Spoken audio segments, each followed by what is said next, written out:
Bansal sir, प्रधानमंत्री के इस संबोधन को आप कैसे देखते हैं? और प्रधानमंत्री ने आदमपुर एयरबेस का दौरा किया जहां MiG-29 और S-400 रखे हुए थे, इसे कैसे देखते हैं? गुड आफ्टरनून विवेक। के ये जो है ना, मैसेज बिल्कुल क्लियर है। और दौरा भी क्या है, ये तो अपने जो सैनिकों का हौसला बढ़ाने के लिए क्या है और ये दिखाने के लिए क्या है कि आदमपुर में दो बातें हुई हैं। एक तो आदमपुर एयरबेस ने बहुत ज़्यादा अहम रोल निभाया है वहाँ पर, जो जितने भी डिफेंस और ऑफेंस के लिए जो भी वहाँ से चले। दूसरा, जो पाकिस्तान ने एक जो भ्रम फैलाया और झूठ फैलाया कि वहां पर हमने डेस्ट कर दिया, डेस्ट्रक्ट कर दिया, उसको डिस्ट्रॉय कर दिया है, तो ये बात होती है।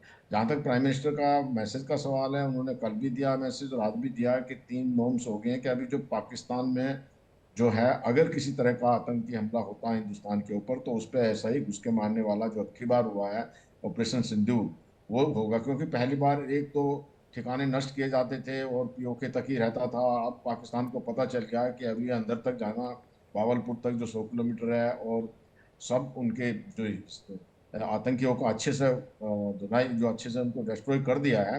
तो अब पाकिस्तान को ये लगता है कि ये भी कहा कि भाई 2 यूनिवर्सिटी थी वहाँ जो चल रही थी भावलपुर में, सारे संसार में वहां से फैलता था टेररिस्ट, तो वो तो ध्वस्त कर दिया है। दूसरा, ये क्लियर कट कर दिया है कि भाई जो आप ये कहते रहते थे हम बम छोड़ देंगे, बैठ के इनके मिनिस्टर भी, कि हमारे पास आधा पाव के हैं, पाव पाव के हैं, हम ये कर देंगे वो कर देंगे, वो जो कभी ना भारत ने माना। लेकिन अब की बार बिल्कुल क्लियर मैसेज दे दिया गया है कि इस आतंक जो न्यूक्लियर ब्लैकमेल की आड़ में आतंकी हमले नहीं होंगे, आतंकी हमले नहीं करेंगे।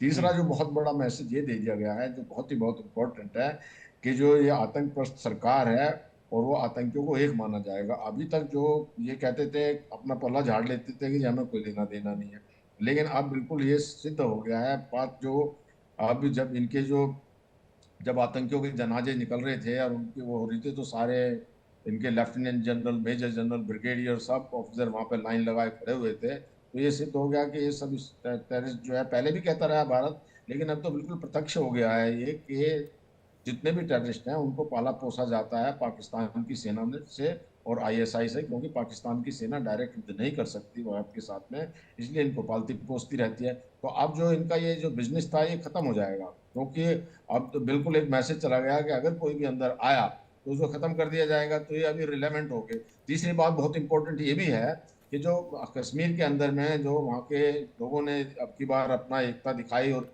इनके अगेंस्ट नारे लगाए और सबने वो कैंडल मार्च किया, तो ये भी पता चल गया कि जो और जो थोड़े बहुत ओवरग्राउंड वर्कर थे उनका भी सफाया हो जाएगा। तो अब वहां पे कोई हिमाकत ये करेंगे नहीं, टेररिज्म की नहीं हो सकती, हम्म। क्योंकि सब फायदे से करते हैं। पहले इन्हें ये लगता था कि हाँ चलो आगे चले गए, इनका वो चल रहा था, भारत कुछ कहता नहीं था।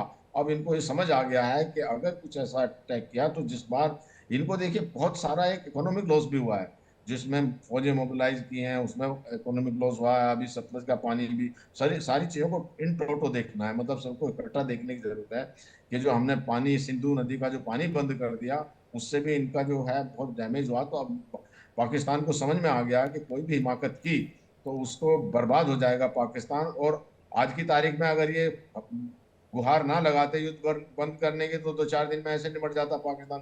कारण उसका ये है कि देखिए, आज की तारीख में ऑफेंस से भी ज्यादा डिफेंस बहुत जरूरी है, और वो पाकिस्तान बिल्कुल, उनके एयर डिफेंस काम नहीं कर रहे, डिफेंस लेस है, कोई भी कहीं बिल्कुल खुला है, जहां जाके मारो कोई रोकने वाला ही नहीं है, तो पाकिस्तान खत्म हो जाता। जबकि भारत का जो डिफेंस सिस्टम है वो बहुत, एयर डिफेंस बहुत जोरों का रहा है। 4-5 लेयर थी उसमें, S-400 था, हमारी पृथ्वी, अग्नि, ये जो पृथ्वी और ये आकाश मिसाइल थी, और जो एक D4 जो एंटी ड्रोन सिस्टम था, तो बहुत स्ट्रॉन्ग।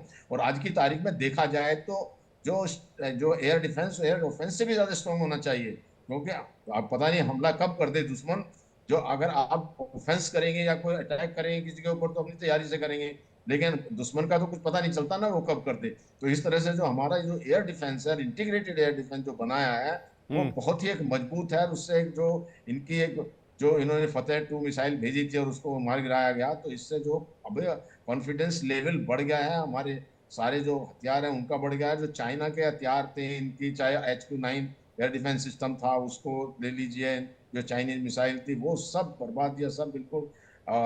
जो JF-17 था, ये सब जो है कबाड़ बन गया है। कोई पाकिस्तान के पास में जो धमकी थी वो बेकार हो गई है। और अभी तो ये भी चल रहा है ना, रूमर चल रही है, कोई सत्यता नहीं है, कि जो इनका किराना है जो बेस था उसके पास में भी कुछ लीक भी हुआ है, जिससे कि अमेरिका से एक मॉनिटरिंग एयरक्राफ्ट आया है और इजिप्ट से बोरोन आया है। बोरोन का हवाई जहाज आया, वो इसलिए आया कि बोरोन जो है न्यूट्रॉन को एब्जॉर्ब कर लेता है। तो रेडिएशन इस तरह ऑब्जॉर्व की अभी करता है। कोई जी ऐसी सत्यता नहीं है, कोई भी ऑफिशियल लेकिन रिपोर्ट नहीं है। पाकिस्तान पाकिस्तान सर पूरी दुनिया में झूठ फैला रहा है कि हमने 2 घंटे में जो है वो जंग खत्म कर दी, हमने जो है दुनिया को बता दिया, पाकिस्तान को लेकर भारत में भ्रम था। ऐसे ऐसे झूठ फैलाए जा रहे हैं, जबकि मैंने जब रिसर्च की और डिजिटल मीडिया खंगाला तो यकीन नहीं करेंगे आप लोग कि वहां से ऐसे ऐसे वीडियोस मैंने देखे जिसमें पाकिस्तान की जनता वहां की सरकार और वहां की सेना को कोस रही है। वो कह रहे हैं कि हमारे सिर के ऊपर से आकर बम फट रहे हैं और ये जीत का जश्न मना रहे हैं। ये किस बात का जीत का जश्न मना रहे हैं वो समझ में नहीं आ रहा है। ये कहते हैं हम करगिल जीत गए, ये कहते हैं अच्छा पाकिस्तान में ये भी बताया जाता है करगिल वो जीते हैं, पाकिस्तान में बताया जाता है 71 वो जीते हैं, पाकिस्तान में बताया जाता है 65 वो जीते हैं, पाकिस्तान में बताया जाता है 47-48 की लड़ाई उन्होंने जीती और कश्मीर कैप्चर कर लिया। कमाल का देश इससे है ये सिद्ध भी, हो जाता हमारी है कि जो हमारी पाकिस्तान किस्मत में है ऐसा वो पड़ोसी हैबिचुअल लिखा था। लायर है, बिल्कुल एकदम झूठ जी बोलता है, ये सिद्ध हो गया है।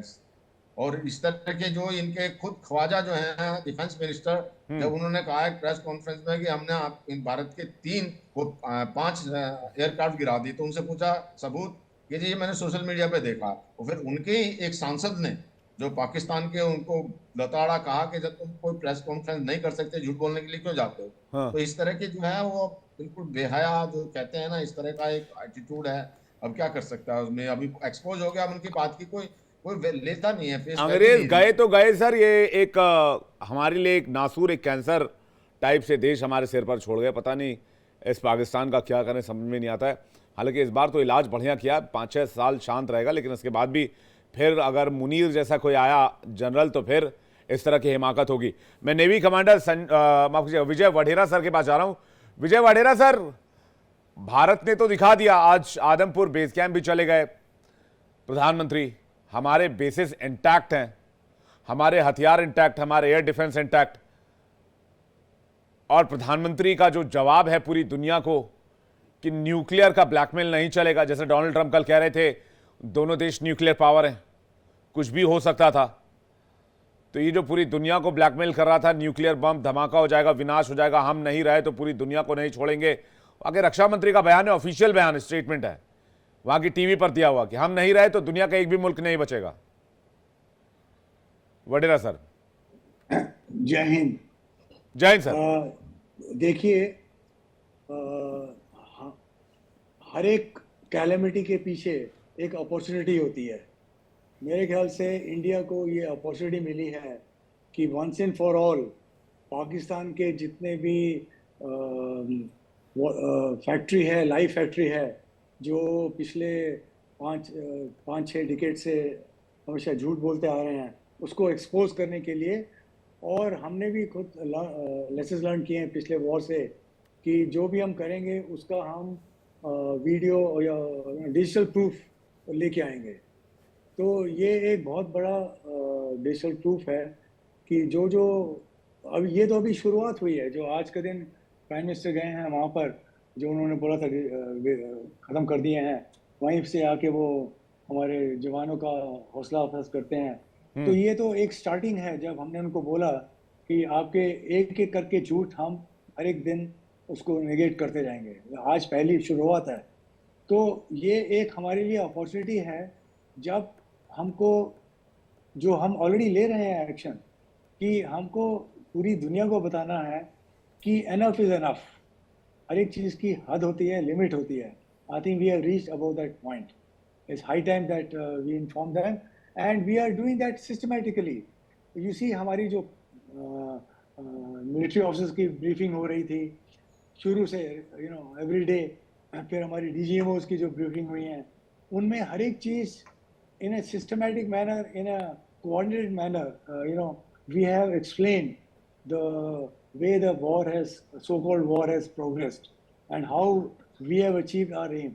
So हमारा जो aim था, जो हमने सिद्ध किया था 21 अप्रैल के बाद, 22 अप्रैल के बाद, कि हमको टेररिस्ट के hideouts in their territory deep inside, उनको हमने नष्ट कर रहे हैं। प्लस हमने एक मैसेज देना है उनके, जो जहाँ से टेररिस्ट ऑपरेट करते हैं कि उनको हम जड़ से उखाड़ देंगे।